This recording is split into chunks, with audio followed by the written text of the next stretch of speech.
Munro గంగాలాలు అంటే ఏవో తెలుసా? కడుపు నొప్పికి మంత్రం శ్రీవారి పులిహోరే. తిరుమలలో శ్రీవారికి ప్రతిరోజు నివేదించే నైవేద్యాలు ఇలాంటి గంగాలంలో మాత్రమే ఎందుకు నివేదింపబడుతున్నాయి? ఈ గంగాలం వెనుక ఉన్న కథ ఏమిటి?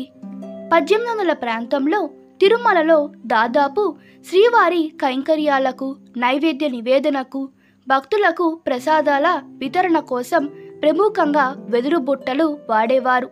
అప్పట్లో భక్తులకు హోటల్స్ లేవు కనుక తిరుమలలో భక్తులకు బుట్టలో ప్రసాదాలు పంచిపెట్టేవారు. అవే ఆనాటి భక్తులకు కడుపు నింపేవి. అక్కడక్కడ రామానుజ కూటముల ద్వారా కూడా అన్న సత్పరణ కూడా జరిగిన ఆలయంలో పంచిపెట్టే ప్రసాదాలే ఆనాటి భక్తులకు ప్రధాన ఆహారం. 1800 ప్రాంతంలో అప్పటి మద్రాస్ ప్రెసిడెన్సీలో పనిచేస్తూ బ్రిటిష్ ప్రభుత్వం వారి ఈస్ట్ ఇండియా కంపెనీలో గవర్నర్గా పనిచేసిన అధికారి పేరు థామస్ మన్రో. దక్షిణ భారతదేశం మరియు ప్రముఖంగా రాయలసీమ, కంచి ప్రాంతంలో ఆయన ఎలుబడి కింద ఉండేది. ఈయన నిక్కచ్చిగా క్రైస్తవ పద్ధతులు పాటించే విదేశీయుడు. మన హైందవ సనాతన ధర్మం పట్ల ఎటువంటి గౌరవభావం లేనివాడు. ఉద్యోగరీత్యా చాలాసార్లు తిరుమల వచ్చినా ఒక్కసారి కూడా శ్రీవారి దర్శనం చేసుకోకుండా తిరిగి వెళ్ళిపోయేవాడు. అప్పట్లో తిరుమలలో భక్తులకు గుడి బయట ప్రసాదాలు పెద్ద మొత్తంలో పంచిపెట్టేవారు. అవే వారికి భోజనాలు. అప్పట్లో శ్రీవారికి ప్రధాన ప్రసాదంగా పొంగలి, పులిహోర, దద్దోజనం మొదలైన వంటలు సమర్పించేవారు. అప్పటికి లడ్డు ప్రధాన ప్రసాదం కాదు.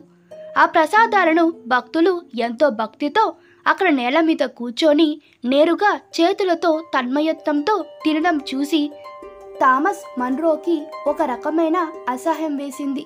స్వతహాగా విదేశీయుడు కావున అలా నేరుగా చేతులతో ప్రసాదాలు తినడం చూసి అది ఆరోగ్యకరమైన పద్ధతి కాదు అని, శుచి శుభ్రత లేకుండా అలా అందరూ కలిసి ఒకే దగ్గర నేరుగా ప్రసాదాలు చేతితో తినడం వల్ల లేనిపోని అంటువ్యాధులు, కడుపు నొప్పులు వచ్చే ప్రమాదాలు ఉన్నాయని మన ఆలయ సాంప్రదాయం ప్రసాదాలు పట్ల ఒకంత చులకన భావం కలిగిన థామస్ మన్రో వెంటనే తన అధికారం ఉపయోగించి నేరుగా తిరుమలలో భక్తులు శ్రీవారి ప్రసాదాలు తినకుండా ఆదేశాలు ఇచ్చాడు. శ్రీవారి లీల ప్రభావంతో ఏ కడుపు నొప్పిని సాకుగా చూపించి ప్రసాదాలు థామస్ మన్రో రద్దు చేశారో అదే తీవ్రమైన కడుపు నొప్పి ఆయనకు వచ్చి ఎన్ని రకాలుగా వైద్యం చేయించినా తగ్గకుండా అతని ఆరోగ్యం క్షీణించి పూర్తిగా అనారోగ్యంతో మంచం పట్టినాడు.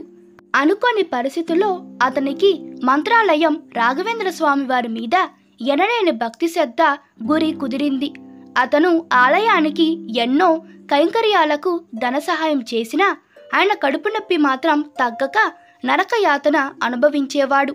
అతనిలో వచ్చిన ఆధ్యాత్మిక పరివర్తనకి, సనాతన ధర్మం పట్ల భక్తిని గమనించిన మంత్రాలయ పీఠాధిపతులు ఆయన తిరుమల శ్రీవారి పట్ల, ఆయన ప్రసాదాల పట్ల చేసిన ఘోరమైన తప్పును తెలియజేసి శ్రీవారి క్షేత్ర మహిమని వివరించారు. శ్రీవారి ప్రసాదాల మహిమ తెలుసుకున్న థామస్ మన్రో శ్రీవారి పులిహోర నేరుగా తన చేతితో తిన్న వెంటనే కడుపు నొప్పి మటుమాయం అయింది.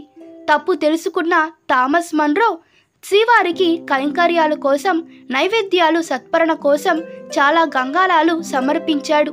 మరియు తిరుపతి శ్రీవారి భక్తులకు మళ్ళీ మునుపటిలాగా ప్రసాదాలు పంచిపెట్టేలా, వాటిని భక్తులు నేరుగా ఆలయం దగ్గరే తినేలా తిరిగి ఉత్తర్వులు ఇచ్చాడు. ఎంత పశ్చాత్తాపపడినా, ఎన్ని గంగాలాలు దేవస్థానానికి సమర్పించినా శ్రీవారి దర్శనానికి మాత్రం నోచుకోలేకపోయాడు.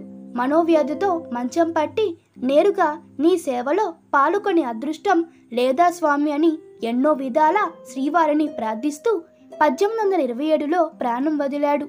అతని భక్తికి మెచ్చిన శ్రీనివాసుడు ఆనాటి నుండి ఈనాటి వరకు తన అన్ని రకాల ప్రసాదాలను కేవలం ఆ గంగాలాల్లోనే స్వీకరిస్తున్నాడు. ఈ గంగాలాలను ఇప్పటికీ మన్రో గంగాలాలనే పేరుతో దేవస్థాన పూజ కైంకర్యాలలో చలామణిలో ఉన్నాయి. శ్రీవారి దర్శనానికి నేరుగా నోచుకోలేకపోయినా ఆయన పేరు మీదే ప్రసాదాల పాత్రలు ఉండేలా శ్రీవారు అతనికి ఎప్పటికీ తరిగిపోని చిరకీర్తిని కలిగించి ఒక రకమైన చిరకీర్తి ప్రసాదించాడు.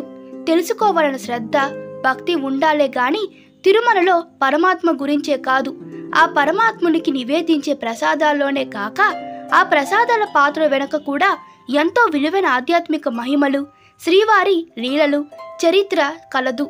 భక్తితో శ్రీనివాసుని తెలుసుకునే ప్రయత్నం చేస్తే తిరుమలగిరిలో అడుగడుగున ప్రతి గడపకి, ప్రతి చెట్టుకి, ప్రతి ఒక్క చిన్న ప్రదేశం వెనుక ఎంతో తెలుసుకోవాల్సిన ఆధ్యాత్మిక చరిత్ర దాగి ఉంది. ఈ కథ మీకు నచ్చినట్లయితే మీ అభిప్రాయాలు కామెంట్లో తెలపండి. Please like, share and subscribe to my channel. Thank you.